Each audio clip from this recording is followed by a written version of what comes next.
Okay. Well, it's great to be here to talk about this critical problem in America. The numbers are just stunning. CDC says the better part of 100,000 deaths a year, the vast majority from opioids in overdose cases.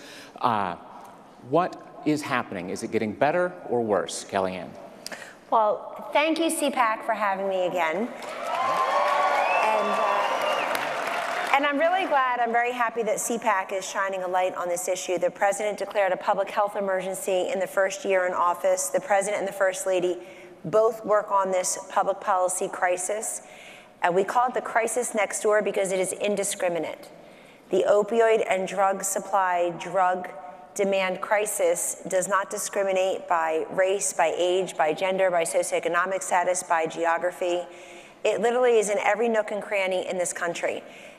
As harrowing as the numbers are, the good news is the focus on more interdiction and surveillance, the focus on more access to treatment and recovery, the focus and the money that's now being given to all of those and education and prevention is starting to bend the curve in the right direction. Quickly, I'll tell you that H.R. 6 was a piece of legislation passed last year. It passed in the Senate 98-1. Every single Democratic senator running for president in 2020, albeit unsuccessfully, voted for that legislation. And I want you to remember that when they tell you that we don't need a wall at the southern border, we don't need more resources for drug interdiction, they're already on record with their vote as saying that we have a drug crisis in this country, and they voted for a whole bunch of measures, prevention, education, treatment, recovery, interdiction, surveillance in H.R. 6.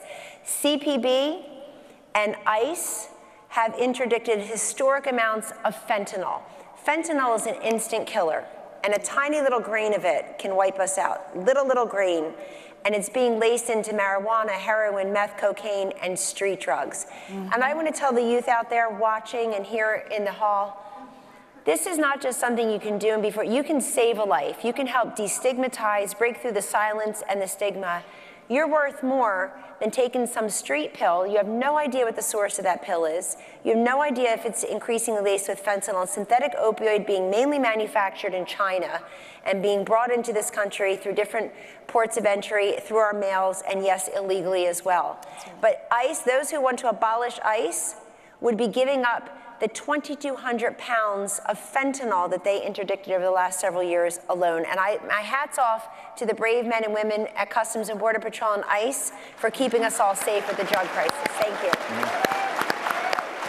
Well, Sarah, Kellyanne brought up the border aspect of the opioid crisis. This is something you know a lot about. What do you think is some of the most important things being done at the border? Well, right now, just the attention that we've been drawing to the border crisis is incredible. I think the administration, for the first time in my career, and I've spent the majority of my career, especially the very beginnings of my career, covering the U.S. southern border. Yeah, you know, probably all the way going back to the Daily Bulletin in California, where I can tell you this crisis has been going on for decades. This is a national emergency. Our children are dying. Our children are dying. Their parents are dying. Mothers are dying. Babies are being born exposed to drugs. And it's the worst crisis we've ever seen. I'm listening to Kellyanne and I'm thinking, for the first time, and I say this over and over again, Kellyanne, and I know you've got the world on your shoulders because you have focused so much on the opioid crisis and you've done so much incredible work to draw attention to that. But it's sometimes, it doesn't even feel like enough. I mean, it's so big out there. I mean, I have parents who say to me, Sarah, I had no idea that there were drugs on the street that look just like Xanax, look just like Percocet, but they're actually fentanyl heroin. Our kids are having parties, and they call them Skittles parties, where they bring pills and put them into bowls. And everybody just kind of picks whatever pill they want and they take them. I mean, it's kind of a shocking thing when I heard about this, just randomly taking pills. And some of these children, unbeknownst to them, are taking a Xanax that's actually a contraband Xanax, and they're dying immediately. There is no chance to save their life. They don't make it to the hospital. It was one mistake, one time, and their lives are lost. I really think we need public service announcements. I think kids need to be told what's going on. I don't think there's enough attention to that. Please, I think this is probably one of the most important things and most important crisis of our time. I have spent so much time on the US-Mexico border. I can tell you how porous it is. I remember when I first began covering the border, probably back in 2004, 2003, and Border Patrol agents, Immigration and Customs Enforcement, they would tell me over and over again, it's like theater. Nobody's listening to us, not even in the administration. They'll put me out on a spot, and I would go out there with them. And I'm sitting here all alone, and I can't even call for backup. And I can hear and see people coming across the border or sensors going off. And at one point, believe me, Border Patrol agents, they stopped chasing them. This was a while back. They said, I can't do it because I put my life on the line and then I get charged with something if there's an altercation. Yep. When is somebody going to do something about it? And I think we're seeing this administration doing this right now. Kellyanne, what are the most important tools for the administration to use on the demand and supply side? Thank you, Sarah, for giving us that aspect. I know you've been doing, I don't know if the audience realizes how much work you've been doing on this crisis for a very long time at the border and elsewise. So a few things. I don't know if we have the ad queued up, but we brought a couple of the ads that have been running and continue to run that have been sponsored in partnership with some outside groups. These are public service announcements to really bring home. Do we have it? I don't know if we have it. I'm not sure. Well, we do have it. I don't know if they have time to show it. But opioid crisis, maybe we can actually share it with CPAC members in a different way. But they've been running, they've got millions and millions of impressions, actually. And we're really focused on the 18 to 24-year-olds with the halo audiences of 15 to 30-year-olds. But as I said before, this crisis is indiscriminate by age as well. And what's tricky about opioids is very simple. It's legally prescribed, so that tiny little bottle can be deceptive.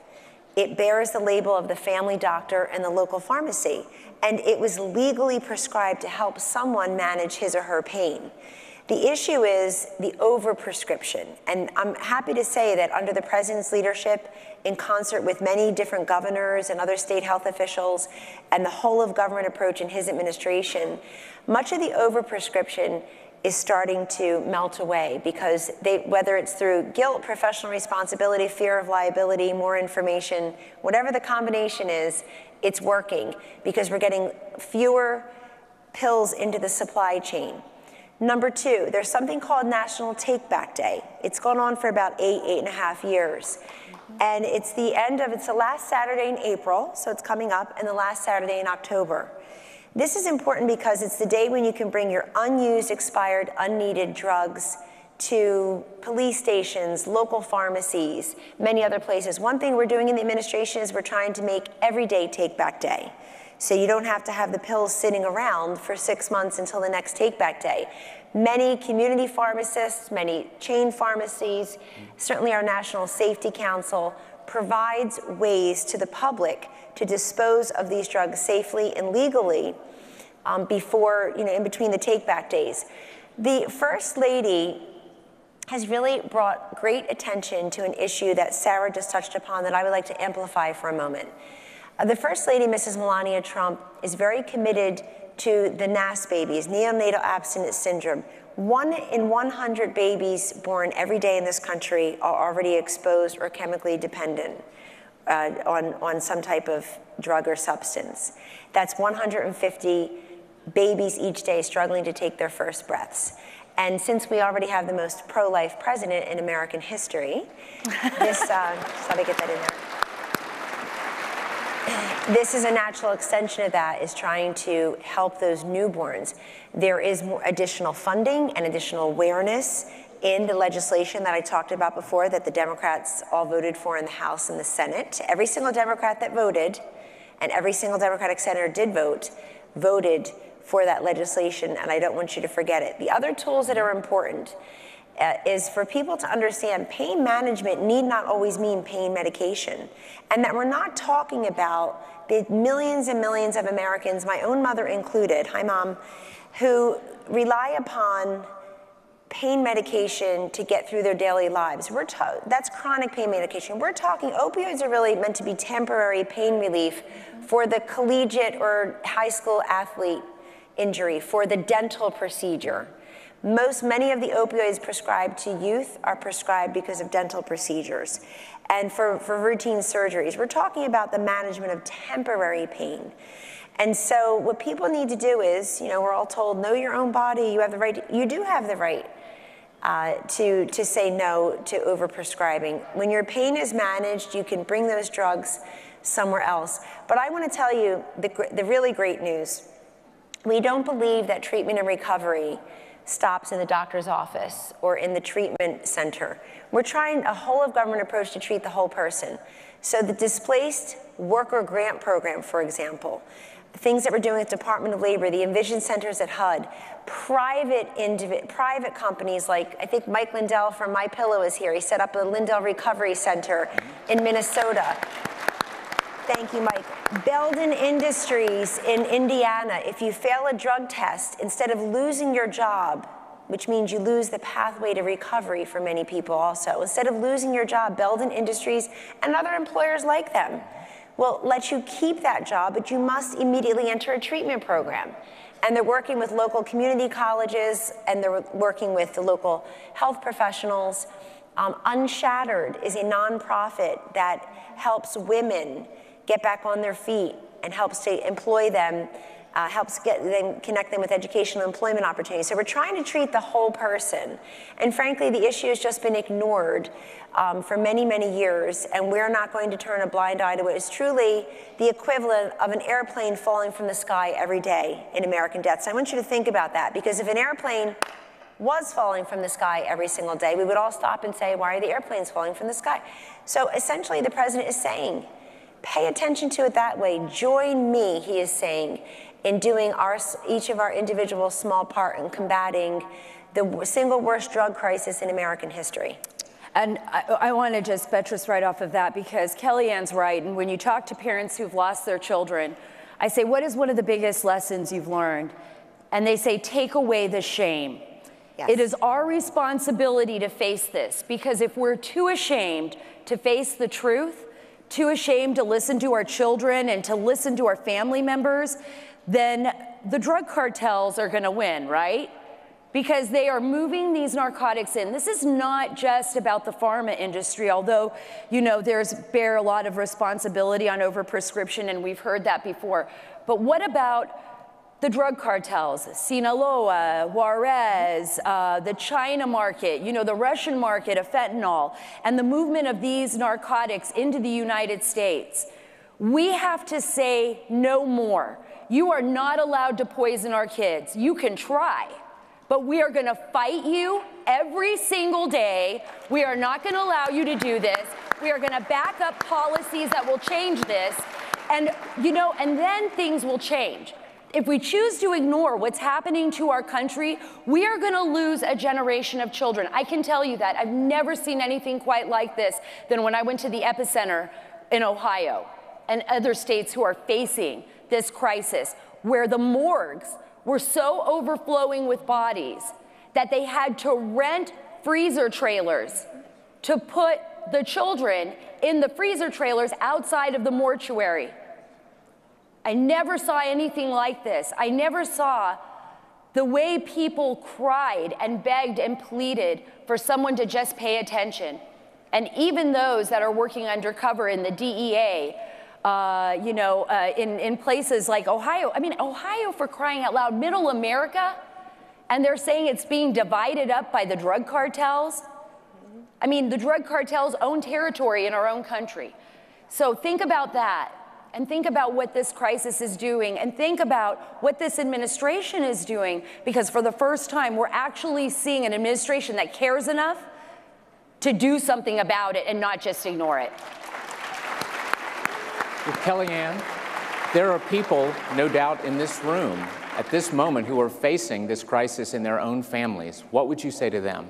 Well, first, you're not alone. We see you, we hear you, and we're with you. And the we is really the whole of government approach across the federal government horizontally, but more importantly, it's the vertical approach. It's the federal, state, and local, and we don't substitute our judgment for what the healthcare providers locally, law enforcement, and the families believe is the best way to combat this crisis. The best thing you can do is break through the stigma and the silence and let people know, learn how to detect the misuse and the overuse and the abuse. And also, I think, to really raise awareness, because we've done a masterful job in this country raising awareness against drunk driving, for example, or about different types of cancer. We've raised awareness, we've raised money for that, heart disease, thank God. But this is a bigger killer now than cancer, than breast cancer, than accidents, than gun violence, all these different problems that we have, killers that we have been able to raise awareness about. And so for me, I think the number one thing to do is to make sure people know 2 words in our everyday lexicon, and the president has been on the front lines of doing this himself. 1 word is fentanyl, F-E-N-T-A-N-Y-L. And so I do talk about not biased coverage, because that's easy to see if you want, but incomplete coverage. If this country doesn't know what fentanyl is, then lots of folks are falling down on the job and not giving you the news you can actually use, information relevant to you. Chinese fentanyl. Fentanyl is an instant killer. It's the grain I talked about. It's what Sarah and others are speaking about also. But that is, 28 states have seen a massive increase in death by synthetic opioids, which includes fentanyl. And it's insidious and it's lethal. Number 2, Narcan, or naloxone. The Surgeon General issued his first advisory in 13 years, and it was about making sure that naloxone is with all of us, that we know how to use naloxone. Naloxone is an overdose reversing drug, very easy to use. We're getting it increasingly in our schools, at our YMCAs, at our libraries, places where the public is traversing, and God forbid if Sarah is overdosing, any of us can take that and help reverse that overdose. It's literally saving lives. You can save a life. And finally, to understand that in dozens and dozens, most states, over 30 states or so, have the Good Samaritan law. So if somebody is overdosing, you can drive that individual, no questions asked, no liability to you. And that's saving lives, because in the past, people would just open up the car door and fire up the engine away, and the bluing corpse would roll out near the emergency room door. Now you can go to a fire station, a police station, a hospital, and that is literally saving lives. You know, in many of the fire stations across this country, those fire stations are 2, 3, 4 times more likely to receive a call to respond to a drug overdose than a fire. Yeah. So they have been learning how to help administer care, life-saving care, and do that warm handoff to health professionals. There's so much you can do in your own community, and it really begins with each of us. I think since it's the crisis next door, the solutions are next door as well. Thank you for that. Yeah, this is a crisis that we are all dealing with, every one of our families. Kellyanne's right. Every friend, I'm sure we all know someone or know somebody in our neighborhood or somebody in our family that's dealing with this. I wanted to add something to that. We did a nonprofit film. I did a nonprofit film last year called Not in Vain. You can see it at notinvainusa.com. If you want to learn more about this crisis and be able to connect with the people who have been affected by it. I think this is so important. This is a top priority for this administration, and it has to be. And I know they're holding themselves accountable for it because they're doing everything they can. But this is a top priority for each one of us as Americans if we want to save our country and we want to stop the poison that's flowing in and killing our citizens and our children. And we should not allow it to happen. And remember, look at this as this is an attack. This is an attack on your kids, and every time they go to school, into middle school, there's somebody there trying to recruit them. They're children. They don't always make the right decisions. We have to guide them. We have to teach them, and we have to be there to watch over them as a nation and as parents. So please do that, please. Well, thank you, Sarah. That's a great last word, and everyone should definitely see the film Not in Vain. I want to thank Kellyanne and Sarah for all that you're doing on this critical crisis. Thanks.